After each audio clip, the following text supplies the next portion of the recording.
It seems like it was just yesterday. I don't remember, but it was definitely Frankenstein's monster for me. I remember just seeing him walking, going, "Oh, okay." You've told this story before about how the first conversation you had with Tom Noonan was 20 years later, right? What was, for such a literally and figuratively imposing person and character, what was sort of your impression of him as a kid, each of you? I mean, you said that he was big and impressive, but just kind of working around him, what was your impression? To me, he was Frankenstein. And I think that was by design. I mean, Tom's a very smart actor, and he's a method actor. And so he cultivated the relationship that we have in the movie with me offset. And so that was my experience of him. And I don't even think it occurred to me that I hadn't really met him until I actually met him. And then I was like, oh, wait, that's right. You're a person. You're not just a character in a movie with me. Did either of you think, like, come on, man, like, just be Tom. You don't have to. That's Ryan's story in the treehouse. I did do that.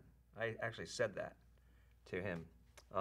Didn't break character at all. That was the first time that I actually kind of realized. That was the first time I ever worked with someone on that high of a professional level and that high of an acting skill. Before that, you know, I was on a kids show, and like we were all just kids dancing and singing around, and so this was like kind of the first thing I was like, oh, this is like some serious business. Like, yeah, he wouldn't. It was just him and I doing a shot in the clubhouse, and I said, hey, you know, I'm Ryan. How you doing? Whatever.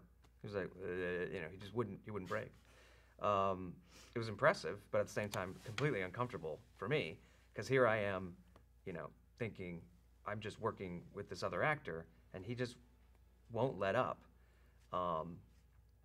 So it was a little difficult because we're in a very tight quarters here, and they're lighting and they're, you know, doing makeup and all that stuff and fixing things, and the dog's running around, and I'm just like really in this claustrophobic space with this like giant man dressed as Frankenstein's monster. So you can imagine how bizarre that is. And that treehouse was tiny It was too. really The small. set was small. Yeah. So like putting Tom in that set when he's like, you know, 7.5 feet in all of his costume and He filled up wardrobe, like a third of it. Yeah, he was like a third of the treehouse. Actually, do you have any recollections of when you first saw a monster for the first time? What was that first experience of like, oh, here's what we're going to be working with? I remember seeing Tom Yeah, just I think kind he of was walk the first one. past us and going, oh, might have been okay. Wow, that's Like, something. Yeah, because it was kind of Impressed or- imposing. Well, Yeah. imposing, Well, kind of he's- weird figure, because we didn't see it like the prep. We never got to see the prep of the monsters because they wanted to keep separate, especially Duncan and Tom.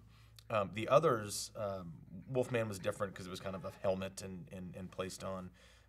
And Michael McKay, who played Mummy, we actually interacted with.